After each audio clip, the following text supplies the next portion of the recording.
Welcome back to CyHawk Talk here on a Sunday, doing a Sunday rewind show, looking back at Iowa State's loss to Creighton in a men's basketball exhibition on Friday. Ben was in Omaha for the exhibition, and also talking a little bit about Iowa's thrilling 25-24 win over Penn State in Kinnick Stadium yesterday. I was obviously on hand for that one as well. Ben, how about you go ahead and lead us off?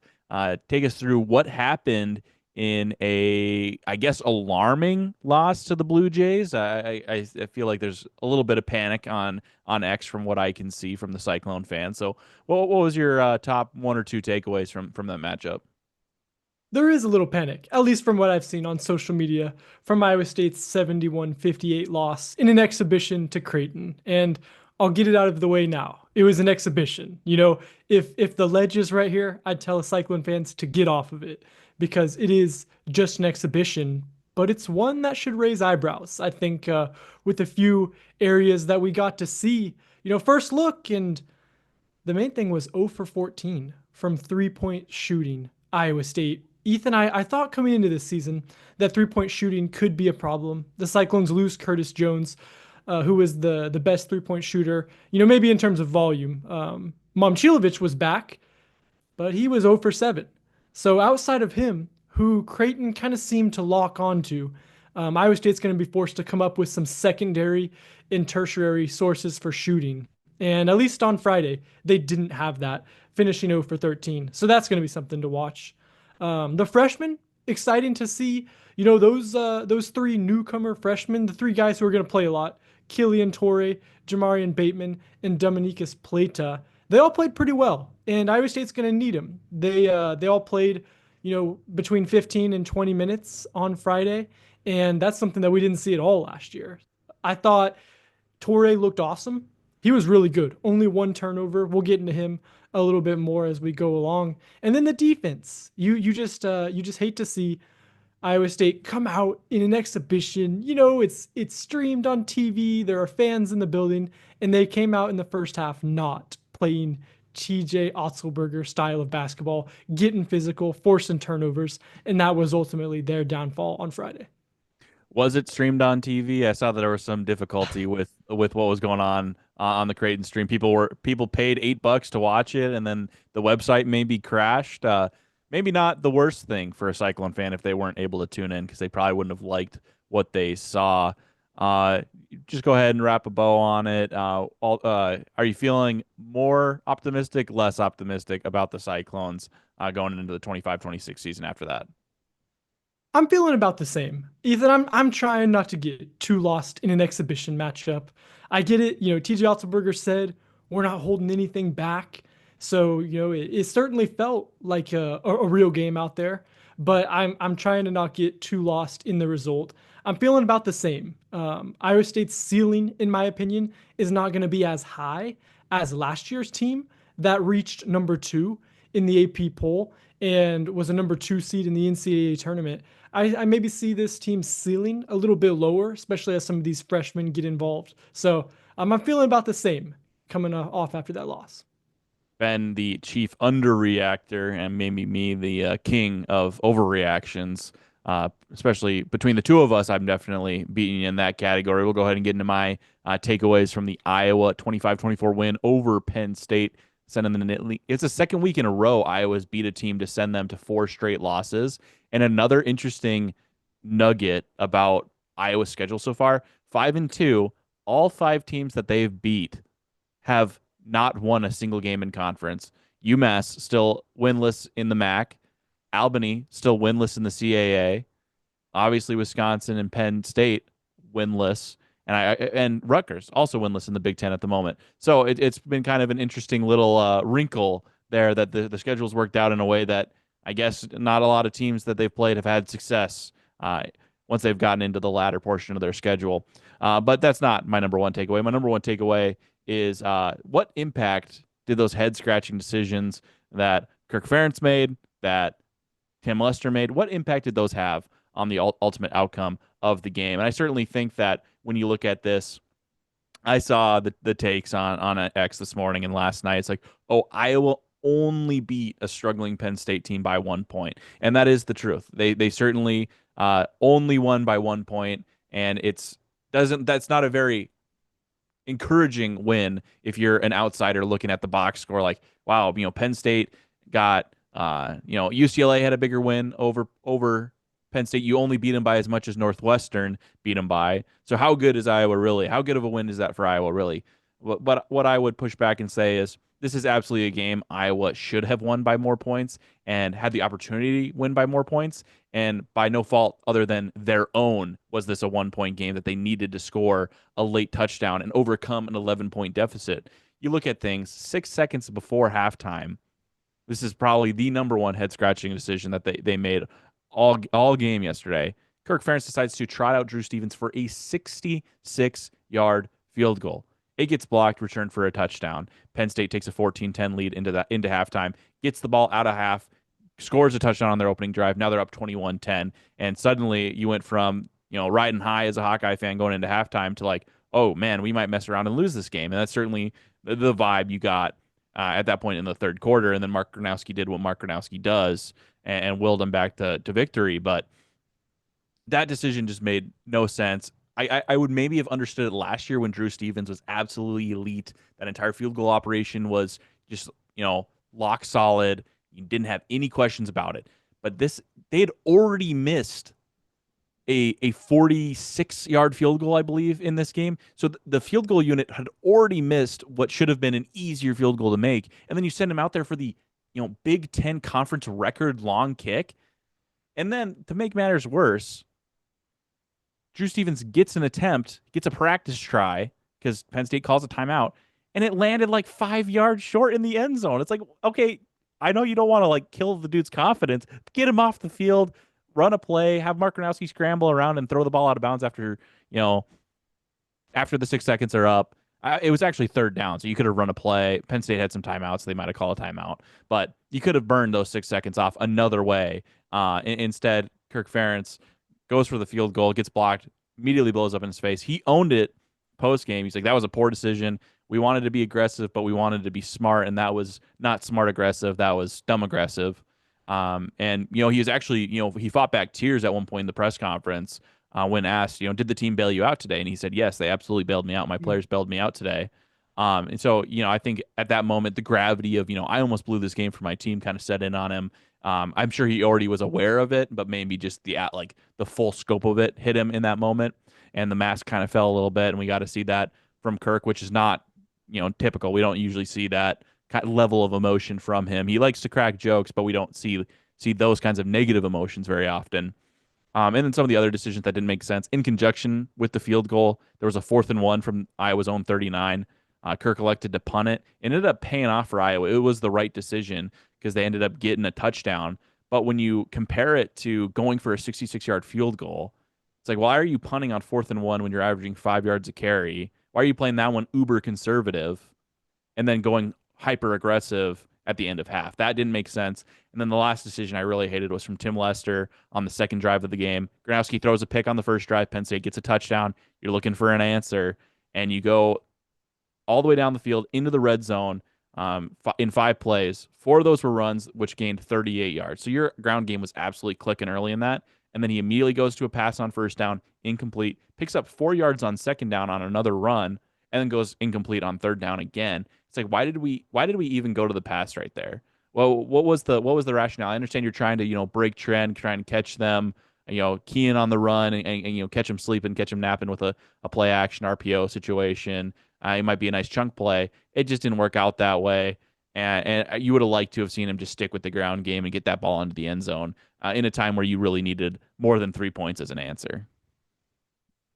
Just another confounding game from Iowa. I mean, I think about the play lining up in the neutral zone on 4th and goal.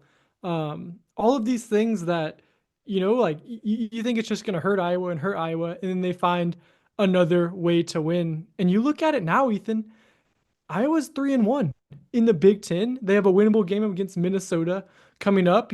Oregon, USC, and maybe that Nebraska game could be tough. But what's the confidence right now that Iowa's on the verge of, getting to another level, or are they just skating by these winnable games and ultimately is a collapse coming?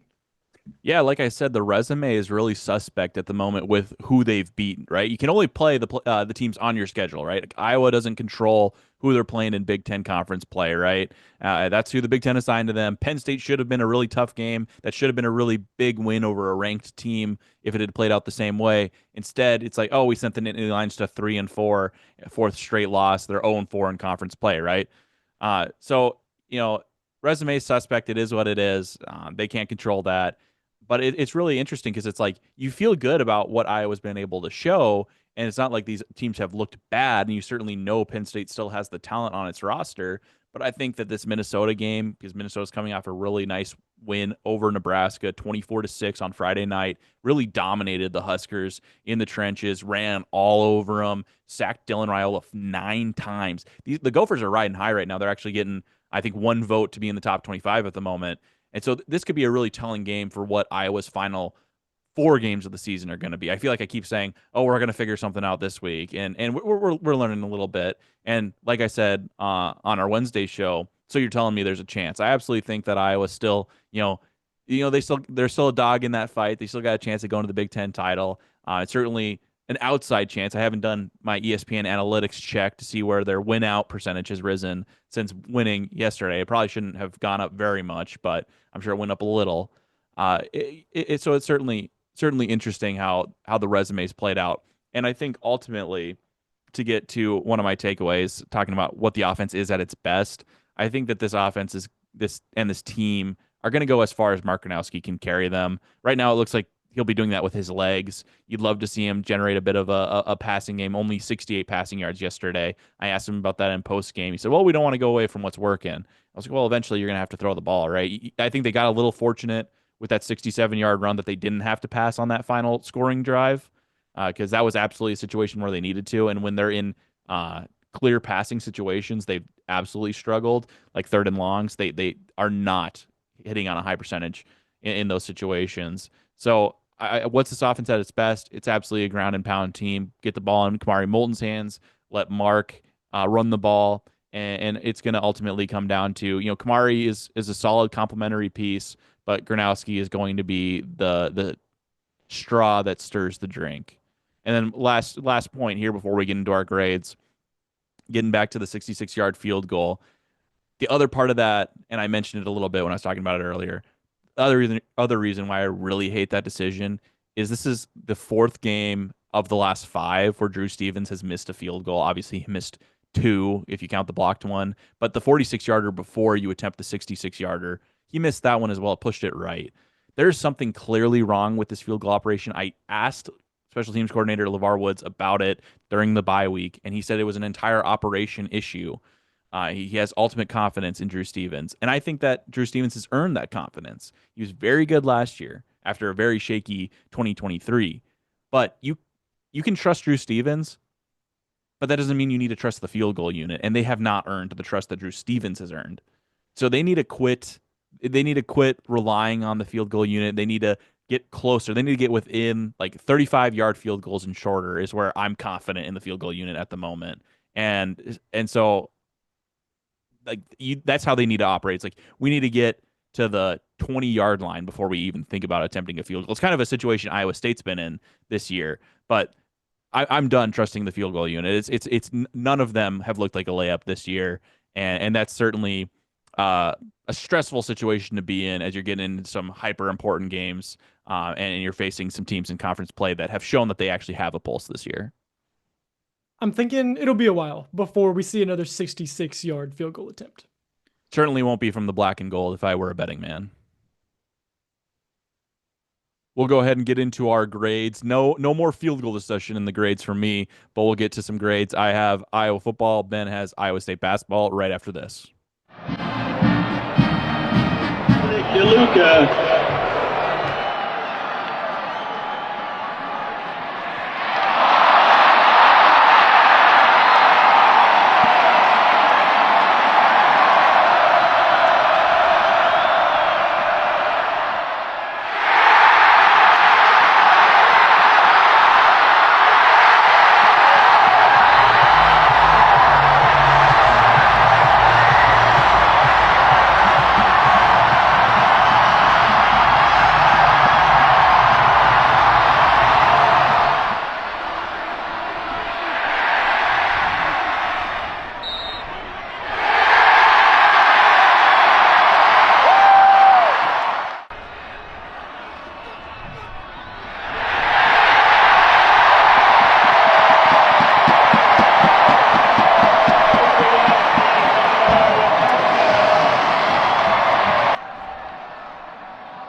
Welcome back to CyHawk Talk here on a Sunday, doing a Sunday rewind show, grading Iowa's performance against Penn State, Iowa State's performance against Creighton. I'll lead it off with my grades for Iowa. Mark Gronowski's leg, A plus, 9 carries, 130 yards, 2 touchdowns. Can't ask for much more from him. Had 2 really critical runs, 38-yarder on their first touchdown drive of the second half, 67-yarder to set up the go-ahead touchdown. Absolutely the difference yesterday was Mark Gronowski's running ability. And it was the difference because Mark Gronowski's arm, D plus. I guess Mark Gronowski's arm is the fill-in for the passing game because it was abysmal yesterday. 10 of 16 for 68 yards, 1 interception, no touchdowns. They need to figure out how to get this passing game going. I don't know if it's getting Gronowski easy, like layup type throws, screen passes to kind of get him in rhythm early in the game. I think that they tried that a little bit, but then it got to the point where they're having him drop back on 1st and 10 and trying to go downfield early in the game, 3rd and 10 or 3rd and 6, trying to get downfield. And it's like, get out of these obvious passing, quit throwing in obvious passing situations, or try and get out of obvious passing situations when you're throwing the ball to try and get a little bit of confidence, a little bit of rhythm going. And then last one, Xavier Nwampa, he's going to get an A. He officially was credited with 10 tackles. 7 of them were solo stops, 1 interception, 1 forced fumble. It wasn't officially credited with a QB hurry, but he was absolutely pressuring Ethan Grunkemeyer on that final play for Penn State and, forced him to retreat probably 20, 25 yards the wrong direction, and then, just throw a heave that Deshaun Lee was able to bat out of the sky. But absolute master class performance from Xavier Nwampa yesterday, the senior safety from the Des Moines area. I don't think that they could have asked for anything more from him, and he was just absolutely flying around. He was really impressive against Wisconsin, but he just took it to another level against a team with a lot more talent on the roster. So Wampa, A. Mark Gronowski's legs, A+. Gronowski's arm, D+. Ben, take it away with Iowa State versus Creighton grades. Not going to be as kind to the Cyclones. I'm giving them an F for their 3-point shooting effort. Ethan, the best explanation here is that it was an off night. That's what Cyclone fans are hoping for. And maybe that's the case. Iowa State was under 60% from the free throw line, under 36% from the field. So maybe it was an off night. TJ Otzelberger said, if there's ever a night to have it, it's an exhibition. The more sinister explanation here is that shooting could be a problem for the Cyclones. And, maybe, Milan Momcilovic not going to go 0 for 7 from 3 every single game, but you certainly like to see, Joshua Jefferson be more efficient than 5 of 13. And, some of these even layups were missed badly. So shooting all around, specifically the 3-point shooting, earns an F. Moving on to Killian Torrey, maybe the lone bright spot for Iowa State in an exhibition loss. I was impressed with the freshman point guard playing for Taman Lipsey. He looked good. The thing that impressed Otzelberger was 1 turnover in 21 minutes for the freshman. He's physical. He's great on defense, and he was 3 of 4 from the field. Scored 7 points. So that's the thing I was looking for with Torrey. What does the offense look like, him coming in as a freshman? And I'll tell you, I was watching his jumper in pregame, and I'm falling in love with Killian Torrey's jump shot. And I'd be remiss if I didn't mention Iowa State's below average defense. I'm giving it a C- because of a first half where the Cyclones allowed 46 points. It was bad.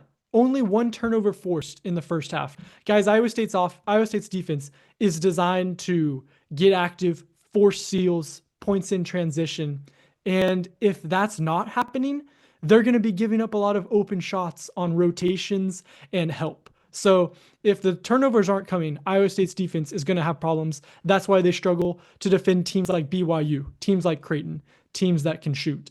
In the second half, it was better. The Cyclones only gave up 25 points. It was just a matter of finally taking it to the Blue Jays instead of the other way around. So a mixed bag from Iowa State's exhibition against Creighton.